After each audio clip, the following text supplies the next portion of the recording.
Olá, amigos da Casa do Caminho, uma boa tarde para todos, um bom dia, uma boa noite, quem estiver assistindo fora do horário normal. Estamos aqui mais uma vez realizando a conclusão do Livro dos Espíritos, agora do nosso ano de 2021, né? O final do Livro dos Espíritos, a conclusão que comumente fazemos, né? Com os itens e o resumo no nosso PowerPoint, né? Fazemos um resumo dos tópicos da conclusão do nosso Livro dos Espíritos, encerrando mais uma etapa e agradecendo a todos, né, a atenção, o cuidado, a todos os colaboradores também que tivemos ao longo do tempo, desse ano e do ano passado, no nosso Livro dos Espíritos. Então vamos agora só relembrar também uma campanha muito importante da nossa Casa do Caminho. A campanha é a campanha de Natal, né? Da nossa cesta de Natal, que nós temos as famílias, né, da nossa Casa do Caminho assistidas, né? Pessoas idosas, crianças também, que nós montamos a bolsa. E a bolsa esse ano, né, Dr. Herman nos propiciou, segundo o plano espiritual, né? Nosso Mestre Jesus, nos deixando fazer uma bolsa mais completa e que a do ano passado, né? Que através da ajuda de cada um ano passado, né, se cristalizou aí ainda uma ajuda maior que nós estamos começando a ter para ajudar a Bolsa de Natal, os kits de cesta natalinas para as famílias, né? Já que nos empenhamos ano passado, temos também essa oportunidade de esse ano agirmos também como anjos da guarda, né? Como amigos espirituais, agem conosco, nos orientando, nos ajudando no bem, no caminho do bem, né? Ajudando a essas famílias a terem também um bom Natal, um bom final de ano, ainda aqui dentro desse momento ainda finalizando, né? Esperamos nós esses problemas da pandemia, já que estamos com ela diminuindo também, graças a Deus. Então, o valor de cada bolsa é de R$ 250 e deve ser depositado na conta da Casa do Caminho. A doação pode ser também por Pix e o número é o CNPJ da Casa do Caminho. Está aqui do lado, né? Está aqui do lado de vocês, não sei se aí aqui do lado, né? Aí isso aqui, aí, né? E Banco Itaú, agência 6021, né? E a conta 54311 8. E o CNPJ está aí também, 00694459000132. Quem quiser ajudar, tem aí o nome das coordenadoras, das pessoas coordenadoras do trabalho, né? Ajudando as famílias da nossa Casa do Caminho assistidas com a sua bolsa de Natal. Muito obrigado a todos. Vamos à nossa oração. Amado Mestre Jesus, Dr. Herman, Meimei Sheila, amigos espirituais que nos ajudam, nos auxiliam, nosso muito obrigado por mais uma vez estarmos aqui em Teu nome, realizando o estudo da tarde de hoje do nosso Livro dos Espíritos para a nossa conclusão. Que seja em Teu nome, em nome de Deus Pai, possamos ter um bom estudo, intuindo-nos, ajudando-nos a melhor entender sempre esse livro e aprender o significado dele nas nossas vidas. Possas auxiliar as famílias, possas auxiliar as pessoas ainda nesse momento de pandemia, nesse momento de restauração, de resgate, né? De nossas vidas, do nosso convívio, mas ainda um momento de atenção e de cuidado, agradecendo também a diminuição dos números, a vacinação, e a todos estarmos solidários para com o outro. E que seja em Teu nome, em nome de Deus Pai, possamos ter um bom estudo na tarde de hoje. Graças a Deus. Essa conclusão. E o Livro dos Espíritos nós temos como patrão nosso Bezerra de Menezes, né? Solidários seremos união, separados um dos outros seremos pontos de vista. Juntos alcançaremos a realização de nosso propósito. Então, o nosso Bezerra de Menezes, que é o nosso patrono, ele traz essa frase bonita para a gente pensar e refletir, né? E a gente vê que o Livro dos Espíritos tem a filosofia espiritualista, né, como base, como gênero, né, da onde sai o livro dos Espíritos, porque acredita em algo que vai além da matéria. Seus princípios são a imortalidade da alma, a comunicabilidade dos espíritos, as leis morais imutáveis, a vida presente e futura e o futuro da humanidade, e as muitas moradas, a pluralidade dos mundos habitados. E a gente vê que ele se divide, né, em 4 partes, em que a primeira parte é bem um resumo da Gênese, né, quando fala de Deus, quando fala da criação, né, do fluido vital, né, dos seres. E a segunda parte nós temos a emancipação da alma, a vida espírita e tudo isso. Nós temos muito do livro dos médios, né? Na terceira parte nós temos as leis morais. Então nós teríamos ali o quê? O Evangelho. Aí sim o Evangelho, né? Com as leis morais e imutáveis, né? E na quarta parte nós temos o céu e o inferno. Um resumo do céu e inferno, né? Penas de gozos futuros, esperanças de consolações, penas de gozos terrestres, né, que é o livro Céu e Inferno. Então, a codificação, que são 5 livros, mais o próprio livro dos Espíritos, o livro dos Espíritos é a pedra fundamental. Dali vem todos os outros livros, sendo depois feitos, realizados, e ele é um resumo, né, desses demais livros, né, das obras mais importantes e relevantes, como bem sabemos. Então, vou passando aqui, né, para vocês só os próximos slides. Então, Deus, a nossa inteligência suprema, causa primeira de todas as coisas, que é o que vem já colocando para a gente desde da pergunta 1, da questão 1, né, que é Deus. A caridade ao monopróximo é a base, né, a base moral do livro dos Espíritos. O amor e a caridade são complemento da lei de justiça. A lei de justiça, amor e caridade é a das leis principais, da onde se resume, né, todas as outras leis, né, e que estão juntas. Já falamos porque até numa palestra, numa reunião na quinta-feira, né, a justiça, amor e caridade estarem juntas como conceito, que aí se realiza de verdade a justiça divina, de forma mais efetiva.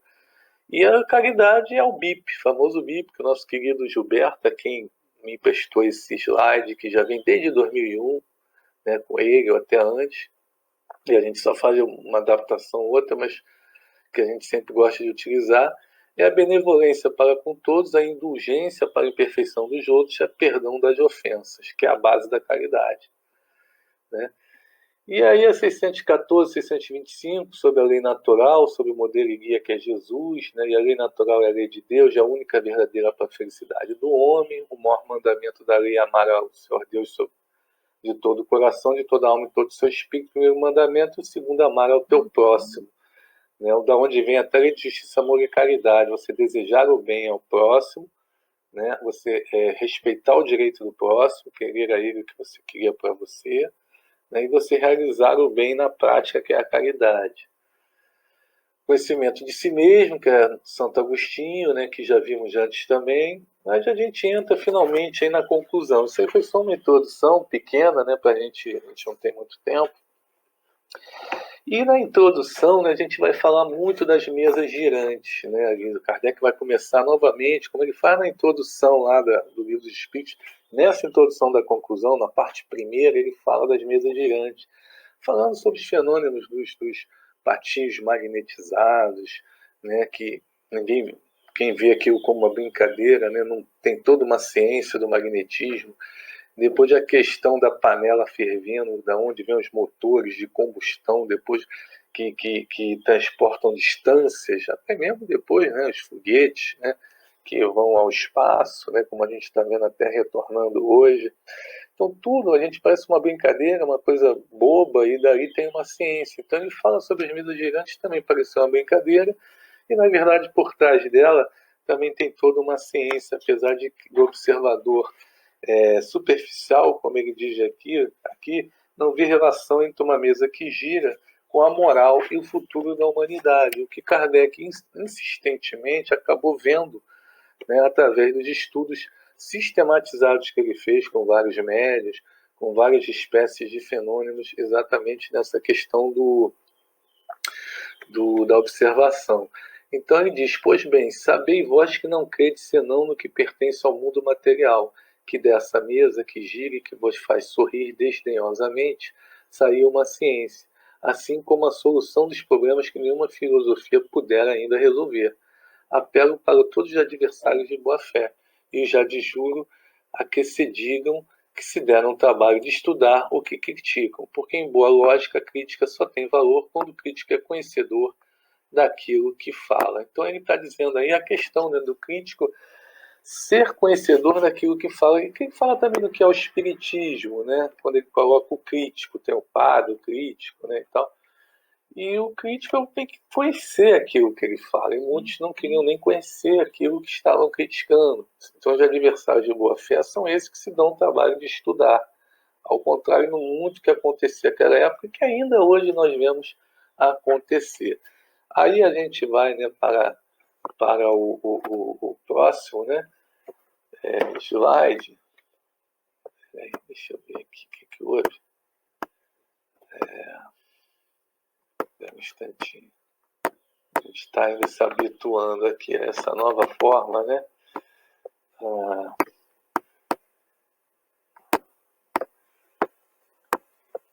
Aqui. Que é a parte segunda, né? Vamos lá. Não, parte segunda.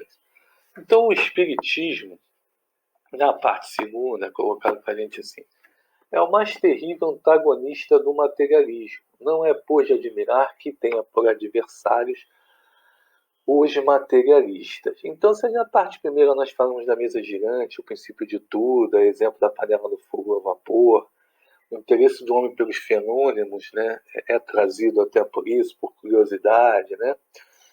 O Espiritismo, por sua vez, ele vem trazer como grande adversário ali naquele momento os positivistas, os materialistas. Né? Não é, pois, de admirar que tenha por adversários.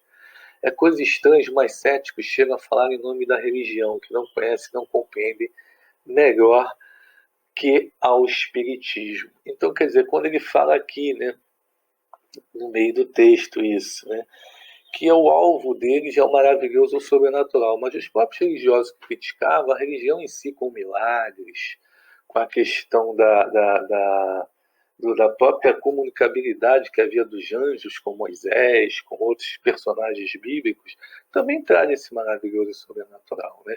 E não chega a explicar como, né? Especialmente os milagres, né? Então, quer dizer, é isso que ele está querendo dizer para a gente, né? Fala em nome de algo que não conhece, né? Que é a própria religião, muitos também, ou que conhecem mal, né? Apenas repetem, e que não compreendem melhor que o Espiritismo. O Espiritismo não vem derrogar as leis naturais. Todos os fenômenos espíritas, sem exceção, são decorrentes de leis gerais. Revelam-se como forças da natureza, ainda desconhecida, mas que tem seu senso de racionalidade, de explicação, que a ciência de hoje, com a física quântica, a mecânica quântica e tantos outros ramos aí, já vem explorando e estudando de forma que na época do século XIX ainda não era possível, mas já se desdenhava com o magnetismo, entre outras questões, né, que tantos cientistas que se debruçaram sobre isso também, Aksakov, William Crookes, né? Então, sem exceção, os fenômenos espíritas são consequências de leis gerais, nos diz o texto da parte segunda, revelam-se das potências da natureza. Então, consequentemente, que atacam por esse lado mostram que não conhecem, ainda que fossem maiores sábios, né? Então, a ciência não vos ensinou que o domínio da natureza é infinito, sois apenas meio sábios. Então, quer dizer, a gente ainda não conhece tudo que a natureza nos traz. É isso que ele está querendo dizer para a gente, né? E aí a parte terceira, né, da nossa conclusão do Livro dos Espíritos, de nosso querido Allan Kardec, professor Rivail, dizeis que desejais curar o vosso século de uma mania que ameaça invadir o mundo. Então ele se via numa mania, numa situação, todo mundo está aí na mesa girante, todo mundo está consultando médicos, está todo mundo falando nisso, um aspecto da época. Os historiadores se debruçam sobre isso até hoje, dizendo que era uma questão da época, mas que perdurou principalmente no nosso país, né? Coração do Evangelho aí, né? Coração do mundo, pátria do Evangelho, né? Mas que vem sendo sempre estudado em outros países também, né? Ainda que de forma só do fenômeno, mas que vem se espiritualizando as religiões também, né? Será que era uma mania? A que se deve atribuir também isso, o relaxamento dos laços de família e desordens que minam a sociedade? Na verdade, demonstrando a existência e imortalidade da alma, o Espiritismo reaviva o contrário dessa questão de laços de família também. A fé no futuro levanta os ânimos já abatidos, já aproxima até mais as pessoas, que as pessoas se veem não só membros de uma família só, faz suportar com resignação as vicissitudes da vida. Então ele diz aqui para a gente no texto da parte terceira, combatendo alguma dessas críticas que eram feitas também das mais céticas, né, para o Espiritismo. Né? Então ele diz assim, com que direito se impõe um sacrifício àquele a quem dizeis que quando ele morrer tudo será terminado para ele. Né? Aí daí vai vir o desejo de possuir muito para melhor usufruir.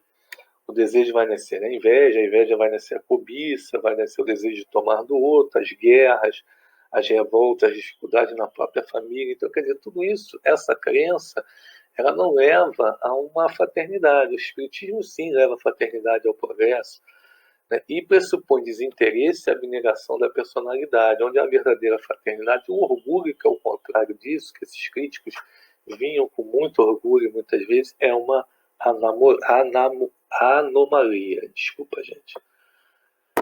Então, vamos ao próximo, né? A parte quarta.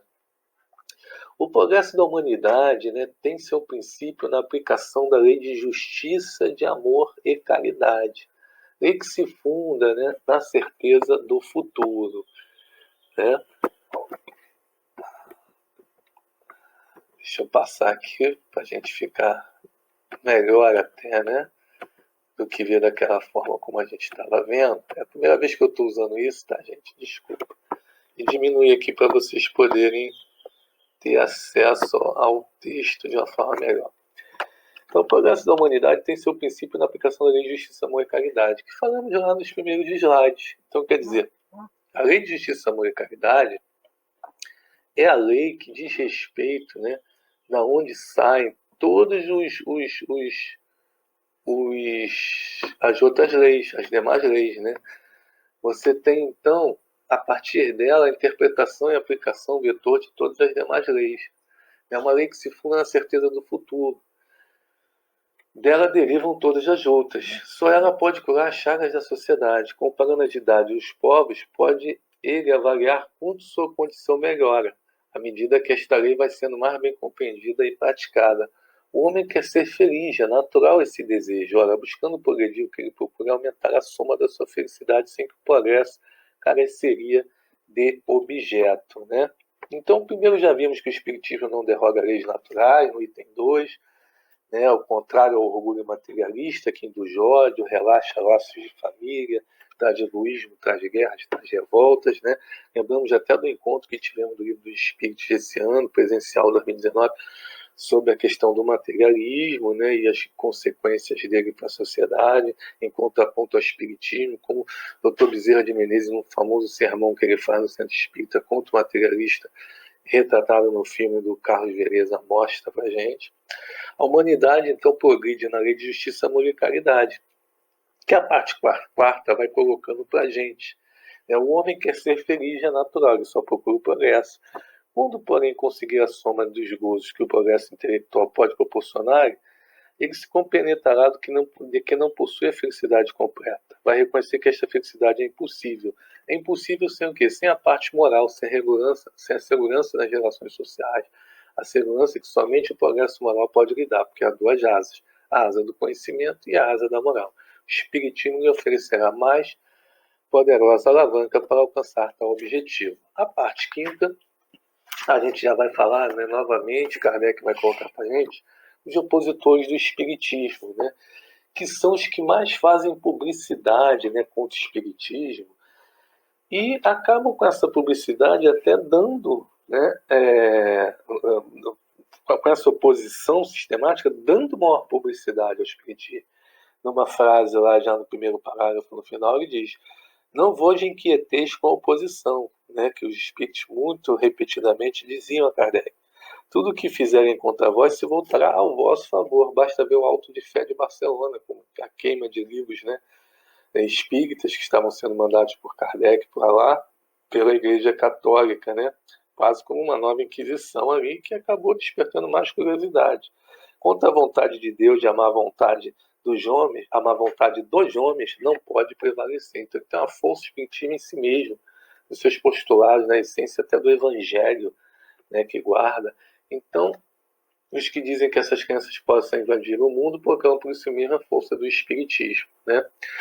E aí a gente tem, né, logo abaixo, 3 períodos distintos, lá no terceiro parágrafo da parte quinta, que apresenta-se o desenvolvimento dessas ideias espíritas. O primeiro é o da curiosidade, né? A curiosidade que a singularidade dos fenômenos produzidos desperta. Muita gente vai só pelo fenômeno. Segundo, o do raciocínio e da filosofia. Então a pessoa começa a pensar, olha, tem uma coisa ali para se raciocinar, se refletir, filosofar, né? E o terceiro, da aplicação e das consequências. A gente ainda está um pouco ainda no segundo, tentando ir para o terceiro, e no Brasil tem muito do terceiro já. Na França ficou um pouco no segundo, mas também tinha coisas do terceiro. Mas o terceiro é o mais difícil, é o mais complicado, né? Como ele diz para a gente aqui, o Espiritismo progrediu principalmente desde que foi sendo melhor compreendido na essência íntima dele, né? Trazendo esse terceiro momento como o momento mais completo, né? Que você está aplicando as suas consequências, né? No seu dia a dia, né? A parte quinta continua, então, dizendo isso que a gente estava dizendo, né, que se assenta até nas bases da religião católica, ainda dominante naquela época, da religião cristã, por assim dizer, como um todo. Enquanto vos apoiais na incredulidade, ele se apoia na confiança em Deus, ao passo que convida os homens à felicidade, à esperança, à verdadeira fraternidade. Basta ver em todos os postulados que a gente começou no primeiro slide. Vós lhe ofereceis o nada por perspectivas materialistas, e o egoísmo por consolação. Já o Espiritismo não, ele tudo explica, vós nada explicas, vós nada explicais. Então, quer dizer, o Espiritismo ele não impõe, ele não impõe uma coisa, ele expõe, ele explica, ele prova pelos fatos, vós nada provais. Como quereis que hesitem entre as duas doutrinas, né? Então, o que importa também é a parte moral, não as manifestações. E vemos então que a conclusão vai se alinhando novamente até com postulados que estão na própria introdução, né? Que Kardec vai refutando críticos e vai reafirmando, após tudo exposto nas quatro partes do Livro dos Espíritos, os postulados e a essência do Espiritismo. Falsa ideia, na parte 6, diz para a gente: formaria do Espiritismo quem julgasse sua força que lhe vem da prática das manifestações materiais. Então, por sua vez, a sua força está na filosofia, na moral, e não apenas nas manifestações das mesas girantes, que depois até foram sendo substituídas, né, pela escrita, pela prancheta com lápis amarrado, depois pela psicografia escrita direta, né, que hoje a gente é comum nos centros de espírito, inclusive no nosso centro, né, existindo também a psicografia, mas existindo também a psicofonia, especialmente também. Espiritismo, diz para a gente na parte sexta, não é obra de um homem. Então veja bem, ele não é obra de um homem, nem de Kardec. Kardec apenas codificou o Espiritismo. O professor Rafael, transformando-se em Allan Kardec, pseudônimo, codificou o Espiritismo. O Espiritismo não tem um criador, uma religião sem um criador, o que já diferencia das outras religiões. São os espíritos, uma religião universal, que trazem para a gente esse conhecimento que já é antigo, que se encontrava em toda parte, em todas as religiões, até na religião católica, ainda que subliminarmente, lá no Egito Antigo também, para os iniciados, né? Por conta dele se depara o princípio de tudo que há nele, né? Então você vai falar dos espíritos em todos os graus de elevação, suas relações ocultas e ostensivas com os homens, os anjos guardiões, guardiães, que são até um conceito da religião católica, a reencarnação que está nas religiões orientais, a emancipação da alma durante a vida, a dupla vista, fenômenos que ocorriam até entre personalidades católicas, os gêneros de manifestações, as aparições e até as aparições tangíveis. Quanto aos demônios, esses não são senão de mal de espíritos, muito bem explicado para a gente, que vão evoluir, vão ter o seu progresso também, não ficar permanentemente nessa situação do mal. Então, nessa parte final, né, nos é mostrada a diferenciação que é feita também em relação ao conceito de outras religiões, né, e das pessoas que conhecem o Espiritismo, né. Então, aqui até na parte sexta ele fala novamente assim: queimar todos os livros espíritas no dia seguinte estariam sendo reproduzidos. Novamente, a questão da publicidade que os próprios opositores fazem ao espiritismo com isso. Não, pois produziriam o efeito de todas as perseguições, o de estimular a curiosidade, né? Então, o que faz a moderna ciência espírita? Nos explica um dos parágrafos dessa parte. Reúne num corpo o que estava esparso, então estava na antiguidade, em todas as religiões, que estava lá entre os iniciados, ela reúne num corpo de codificação de livros, de 5 livros básicos, outras obras vêm depois também, obras póstumas, nós temos também revista espírita, nós temos hoje no Brasil também com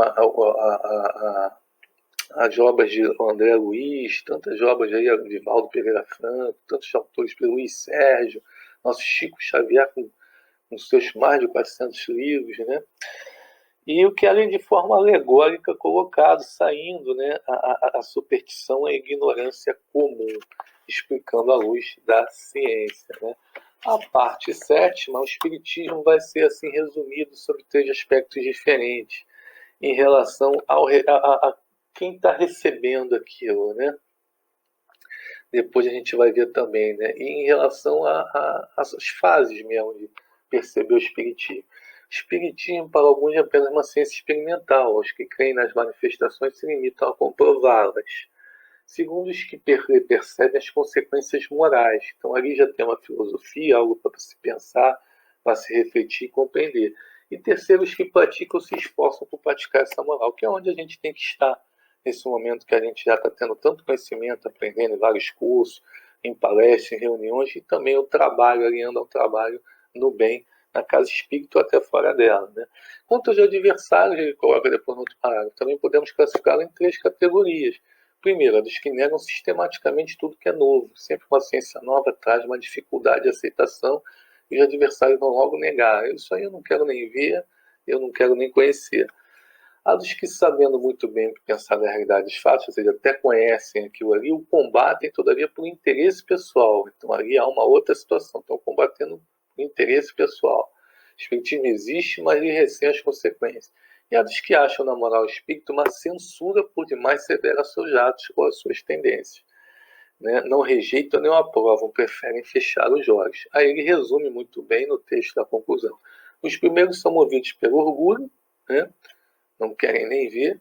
Os segundos pela presunção, né? Vem ali uma situação, né, que combate por interesse pessoal, e os terceiros pelo egoísmo. Né?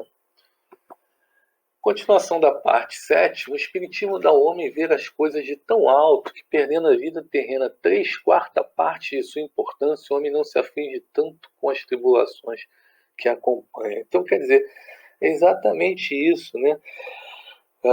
A gente vê assim que tanta coisa que não é explicada e a gente ter tanta dificuldade, tanta dor nesse momento de pandemia, por exemplo, e a gente vê no apoio do espiritismo, da sua doutrina, dos seus livros, aquilo que é explicado, as provações coletivas, as expiações, aquilo que é explicado em relação também pelos médios espíritos, as mensagens sérias, o consolo que nos é dado.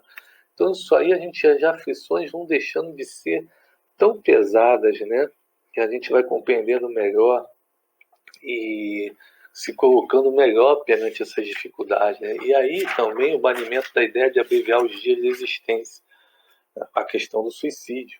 As pessoas já se afastam dessa ideia difícil do suicídio porque tem algo a que acreditar e tem algo por que acreditar. Isso é o mais importante.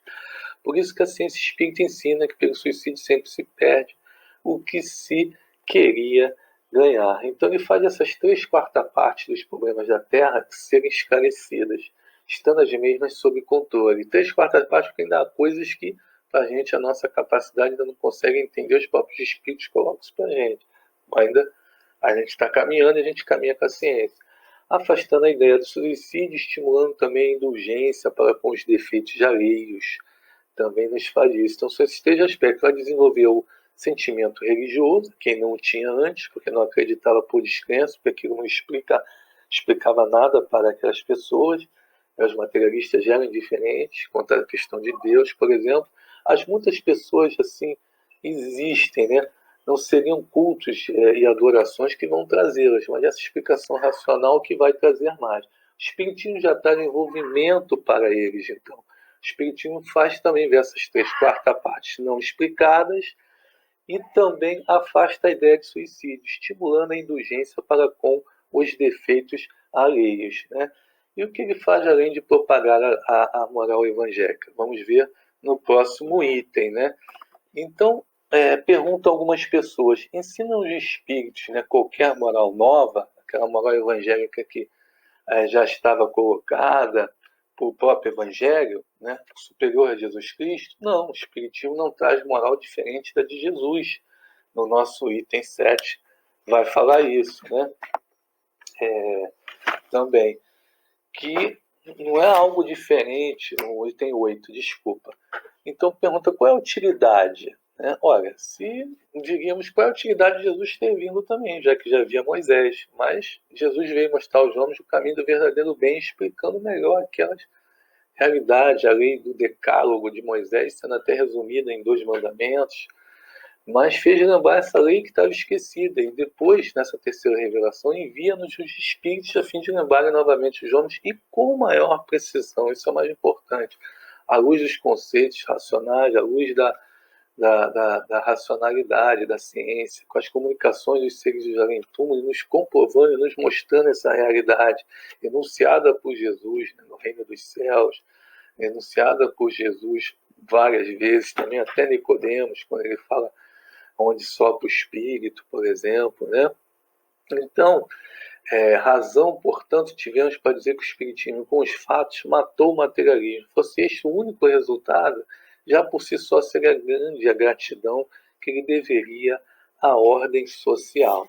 Então, voltando só um pouquinho, né, que a gente ficou um pouco apressado nesse momento, a gente falava lá no item 7, as pessoas que gostam das manifestações mediúnicas, né, a gente volta um pouco aí. Isso sempre, né, assusta a gente, nas manifestações mediúnicas, né, a gente está aí. Mas, até me assustar um momento, mas não é só isso, a questão principal é a moral, a questão principal é a essência da doutrina, né. Mas essa comunicação também sempre foi ensinada e aprovada por Jesus, né, a gente vê até o Monte Tabor como um bom exemplo dessa comunicação, né.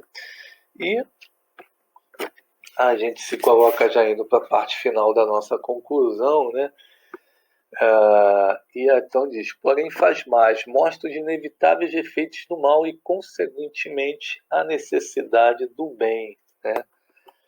E, finalmente, o item 9, né? Os adversários do Espiritismo, né, não se esqueceram de armar-se contra ele com algumas divergências de opiniões sobre certos pontos da doutrina, né? E aí ele coloca, né, a questão assim, né, que até está embaixo, né, que vem logo depois, que na verdade não é essa do argumento. Nuvem alguma obscurece a luz verdadeiramente pura, né? Os espíritos vêm trazer isso para a gente.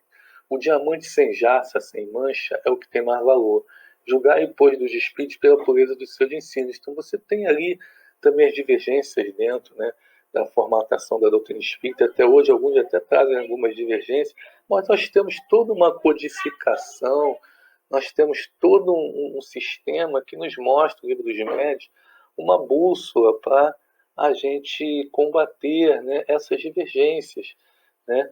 E aí o argumento supremo deve ser sempre a razão, a moderação, para garantir a vitória da verdade. Bons espíritos, aí você vai diferenciar as comunicações assim, só prega a união, amor ao próximo, e nunca um pensamento malévolo ou contrário à caridade pode provir de fonte pura. Então não esqueçais que entre eles, né, há aqueles que não se despojaram das ideias que levaram na vida terrena. Entre os espíritos há aqueles que vão se comunicar que ainda estão apegados à matéria. Saber distingui-los pela linguagem que usam, julgai-os pelo conjunto, né? Se há nelas orgulho, ignorância ou malevolência, não havendo o cunho da sabedoria e do amor que demonstra a sua superioridade, você já vai saber discernir essa questão, né?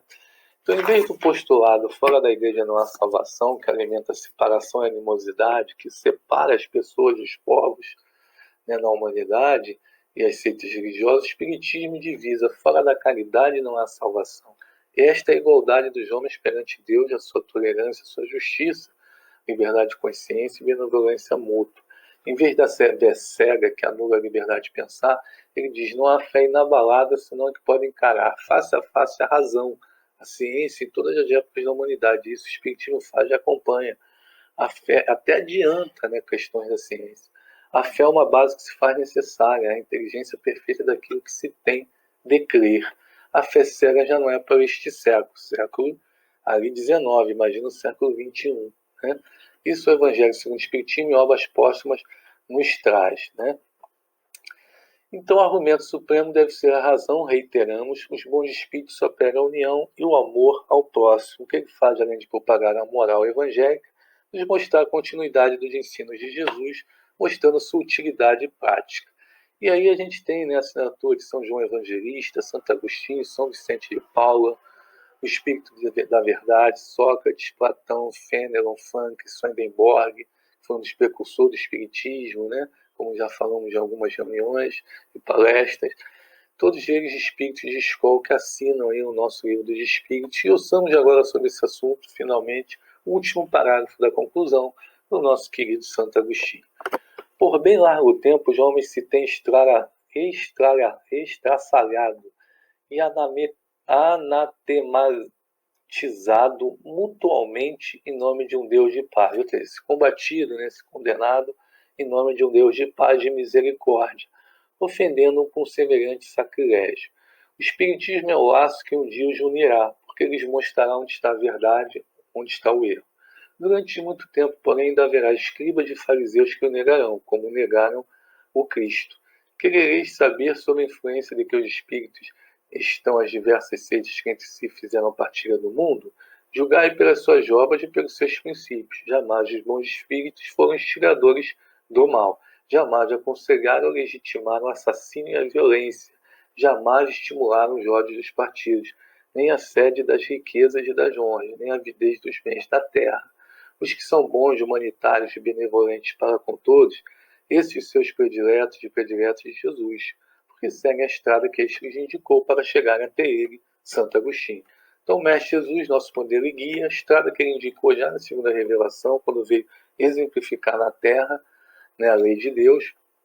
Esses espíritos que o seguem são seus enviados, jamais vão instigar o mal, jamais vão instigar o ódio dos partidos, a sede das riquezas de honras, nem a avidez dos bens da terra. O Espiritismo é um laço que um dia vai unir, e já está começando a unir, mostrando a verdade, mostrando onde está o erro, sobre as questões das leis divinas e morais, a essência do Espiritismo, que é a essência do Evangelho, que não está só nas manifestações, não está nas manifestações, ela apenas comprova, induz a curiosidade, que é o que a conclusão do nosso querido livro dos Espíritos vem trazer para a gente, né?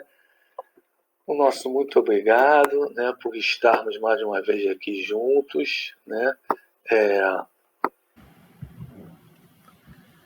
Voltamos aqui, né? Então vamos nos despedir. Vamos nos despedir com a nossa prece final, lembrando da nossa campanha de Natal, né? Que vocês podem adotar uma família ali, né? R$ 250, a nossa bolsa para ajudar. Já estamos com algumas doações para finalizar, né? Completar, né? Que algumas famílias ainda precisam da ajuda, quem puder, né? Já foi dado o recado, tem nas redes sociais da Casa do Caminho, no Facebook também, nas redes do WhatsApp, dos grupos da casa também, a conta. Nosso muito obrigado. Amado Mestre Jesus, Maria de Nazaré, Dr. Herman, amigos espirituais, nosso muito obrigado por estar mais uma vez aqui em seu nome reunidos, agradecendo a presença e o amparo da espiritualidade, finalizando mais uma etapa do nosso curso do Livro dos Espíritos.